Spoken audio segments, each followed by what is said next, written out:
যে গোবিন্দ তিনি যে আছে এর প্রমাণ, যে গোবিন্দকে তুমি ভালোবাসো এর প্রমাণ মহাভারত অপূর্ব দৃষ্টান্ত দিয়েছে।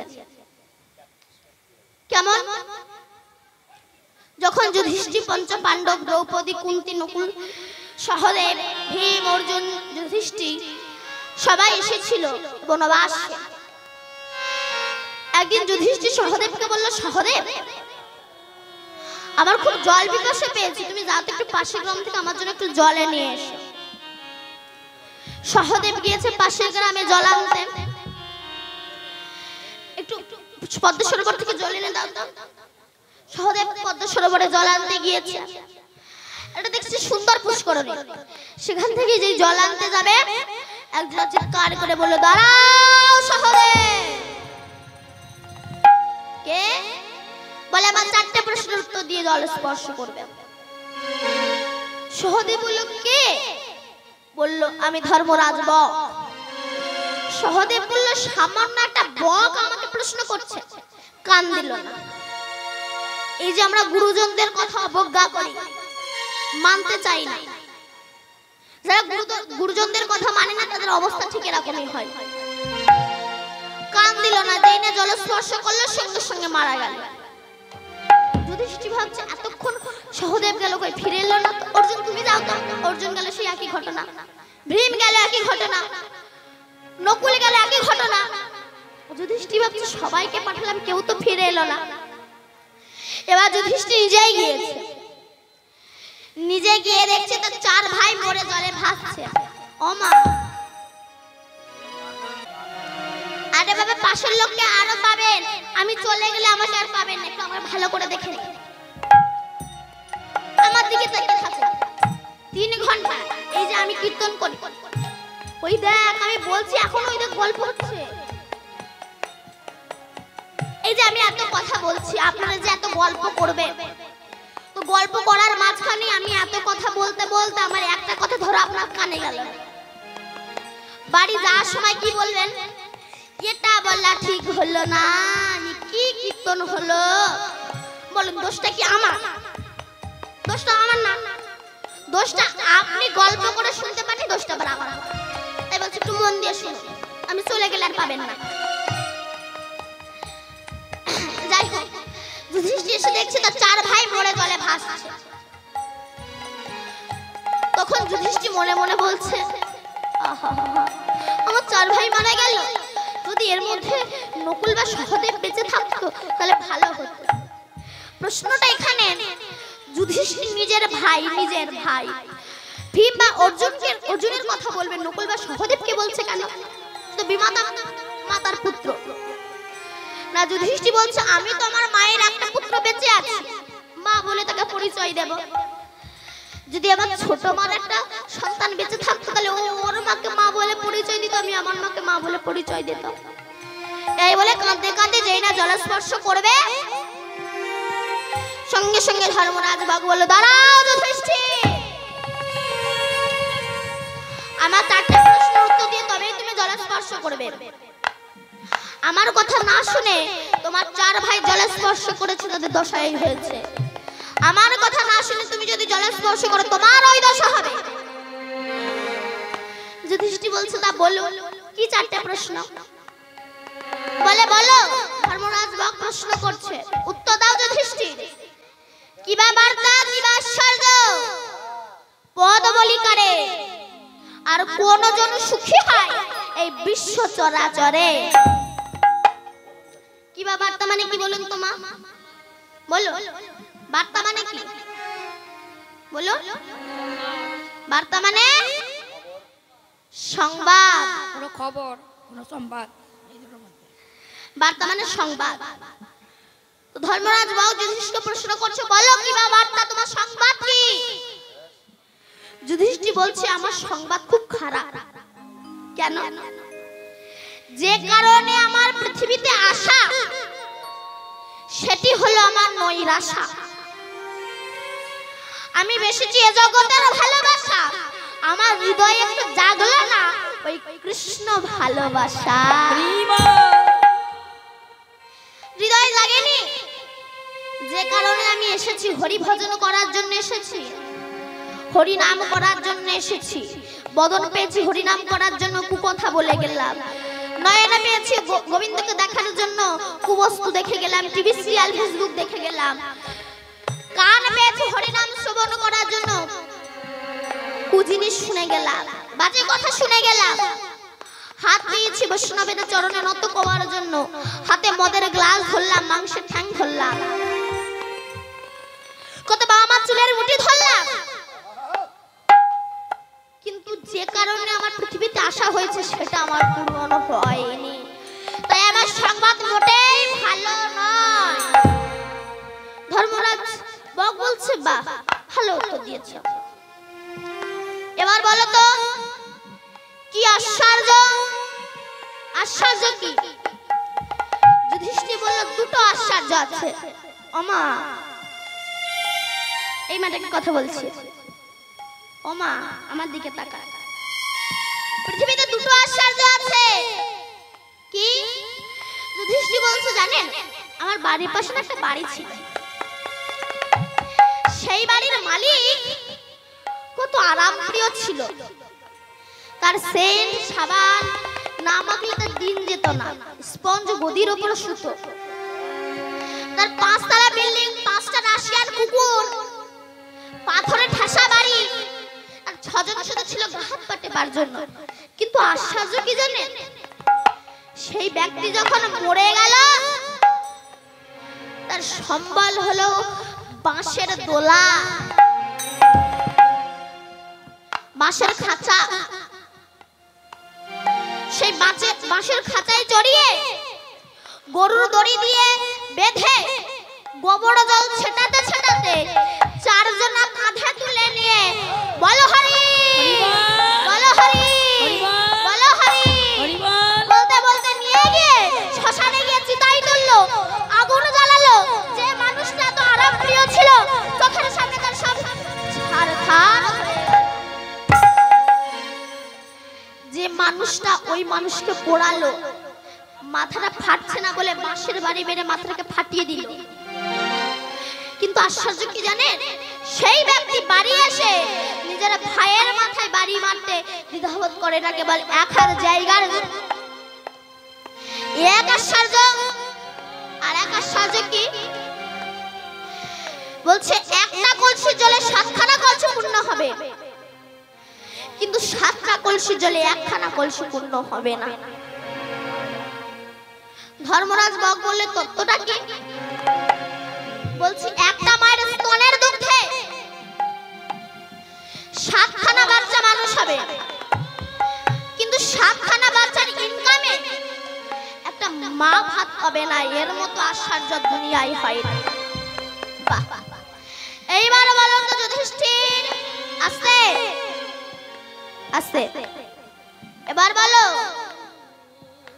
পদ বলি কাকে? পদ কাকে বলে? বললেন মহাজনস্য গতস্য পন্থা, মহাজনরা যে পথ অনুসরণ করে গেছে সেই পথ অনুসরণ করি না বলে আমাদের তো দুঃখ কষ্ট জ্বালা যন্ত্রণা ব্যথা। কেন? মহাজনরা যে পথ মেনে চলেছে, আমরা তো অমাবস্যা পূর্ণিমা একাদশী কিছু মানি না, মাছ মাংস মদ সব খেয়ে বেড়ায়, যার জন্য এদের এত অবস্থা খারাপ।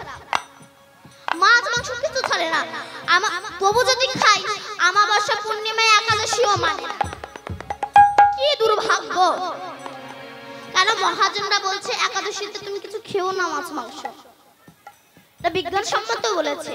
আবার অমাবস্যা পূর্ণিমা এগুলো খেও না, ওর রক্তে রস হয় গায়ে, তাতে বদ রক্ত জন্মায়, খেও না সব। কিন্তু মহাজনের কথা না মেনে এত দুঃখ কষ্ট। মহাজনরা কি বলছে? বলছে বালিশে বসো না, কেন? পেছনে ফোড়া হয়।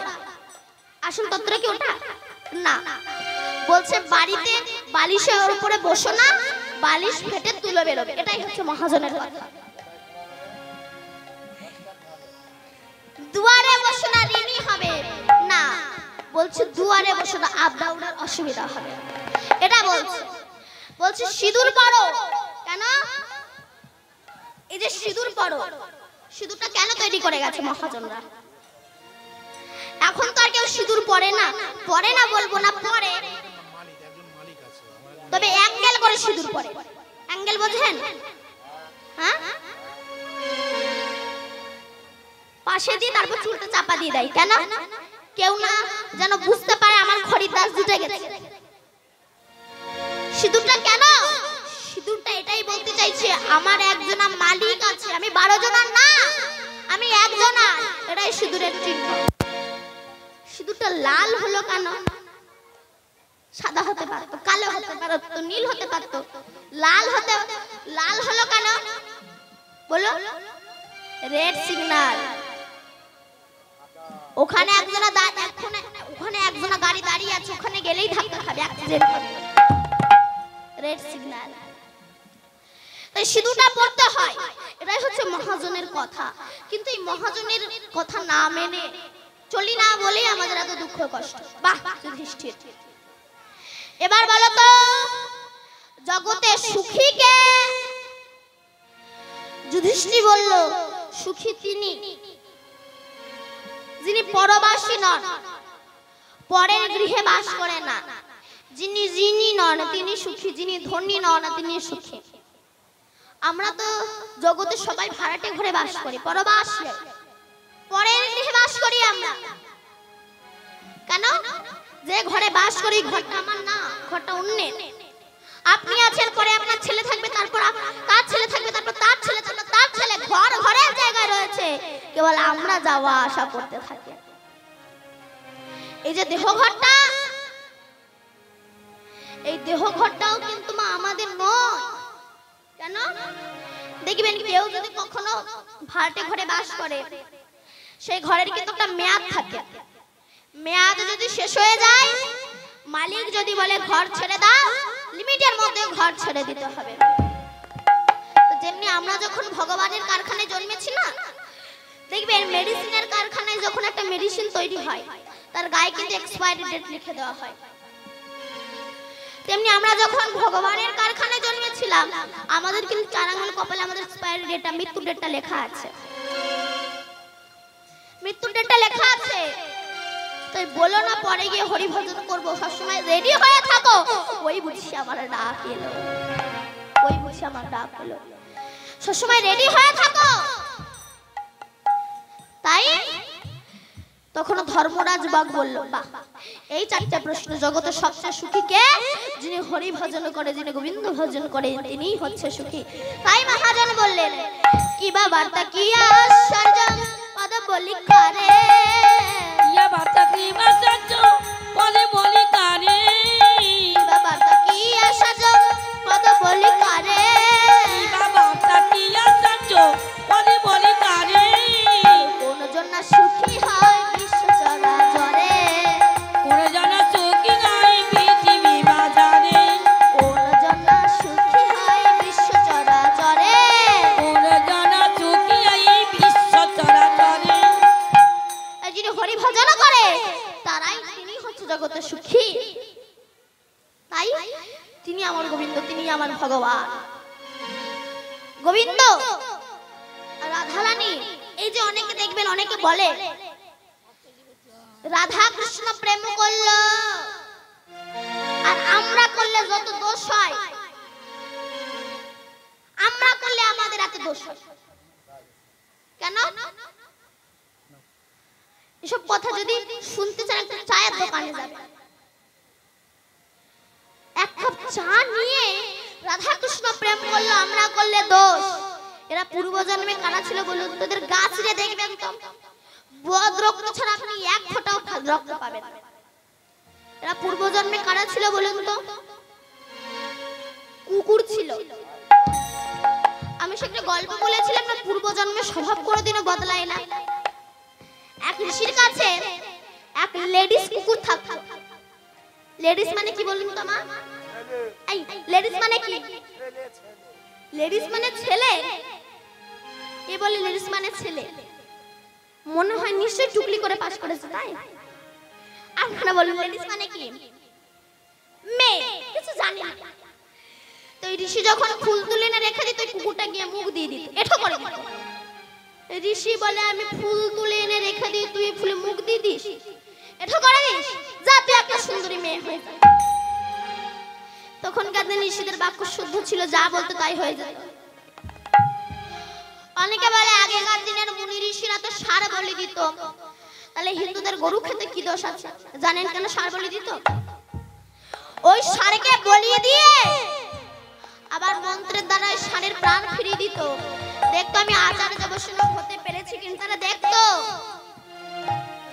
এই হিন্দু ধর্মটা হচ্ছে পাকা বেলের মতো, কাক বাইরে ঠুকরে চলে যায়, কিন্তু ধূর্ত মানুষ বেলটাকে ফাটিয়ে রস সাধন করে।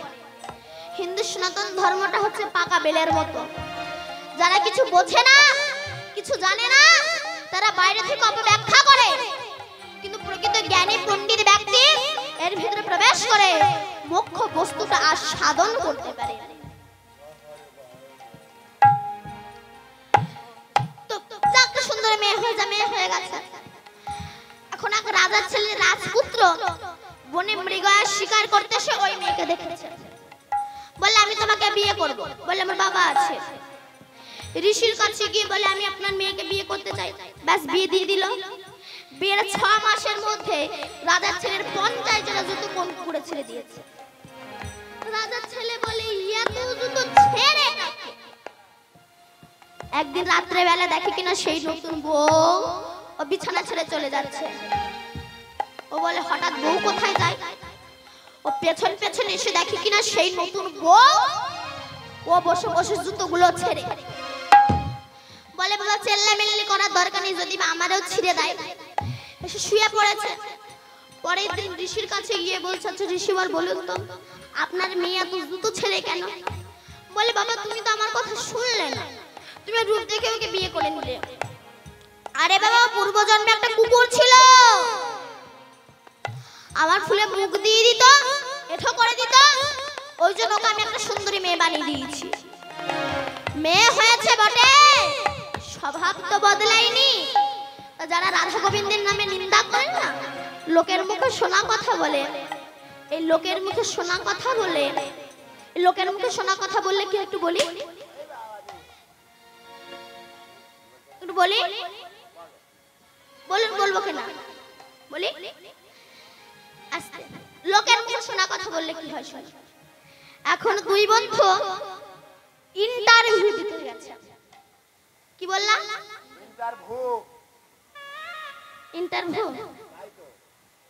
ইন্টারভিউ দিতে গেছে। একজনের কাঁচা মাথা আর একজনের ভালো মাথা। আস্তে, তো কাঁচা মাথা ভালো মাথাকে বলছে তুই আগে আগে যা, তোরে যা যা প্রশ্ন করবে এসে আমার উত্তরগুলো বলে দিবি, আমি ওইগুলো মুখস্থ করে গিয়ে বলবো। ভালো ভালো মাথা গিয়েছে। অফিসার জিজ্ঞাসা করছে বাবা বলো তো আমাদের দেশ ভারতবর্ষ কবে স্বাধীন হয়েছে? বলে স্যার 1942 সালে হওয়ার কথা ছিল, কিন্তু সেটা 1947 সালে হয়েছে। আচ্ছা বলো তো স্বাধীনতা সংগ্রামী কারা? বলে স্যার সে তো অনেক লোক, কজনের নাম? বলে ঠিক আছে যাও। যেই না ভালো মাথাটা বেরিয়ে এসেছে কাঁচা মাথা ধরেছে। তোরা কি কি প্রশ্ন করেছে রে? প্রথম প্রশ্ন ভারতবর্ষ কবে স্বাধীন হয়েছিল? তুই কি বলেছিস রে? 1942 সালে হওয়ার কথা ছিল, 1947 সালে হয়েছে।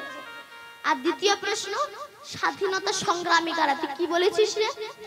সে তো অনেক লোক, কজনের নাম বলবো? ও এই দুটো মুখস্থ করতে করতে গেছে। যা প্রশ্ন বলবে দুটোই উত্তর। 1942 সালে হওয়ার কথা ছিল, 1947 সালে হয়েছে। আর সে তো অনেক লোক, কজনের নাম বলবো? এই দুটো মুখস্থ করতে করতে গিয়েছে। অফিসার দেখে বুঝতে পেরেছে কাঁচা মাথা, কাঁচা কাঁচা প্রশ্ন করি। তো বাবা বলো তো তোমার জন্ম কত সালে হয়েছে? ও বলে 1942 সালে হওয়ার কথা ছিল, 1947 সালে হয়েছে। অফিসারের চোখ মোটা হয়ে গেছে। স্যার আপনি কি জানেন? জানেন আমি এক ক্লাসে 13 বছর ছিলাম। নেক্সট প্রশ্ন করুন। অফিসার বলছে তোমার বাবার নাম কি? বলে স্যার সে তো অনেক লোক, কজনার নাম বলবো? এই লোকের মুখে শোনা কথা বলে যেমন নিজের মায়ের সম্মান নষ্ট হলো, ঠিক তেমনি হিন্দু সনাতন ধর্ম সম্পর্কে যারা না জেনে বুঝে অপব্যাখ্যা করে, তারা জানে না যে আমাদের হিন্দু সনাতন ধর্মটাই নষ্ট হচ্ছে। নিজের ধর্মকে যদি আমরা নিজেরা নষ্ট করি, বাইরের লোকে সে কি রক্ষা করে দেবে?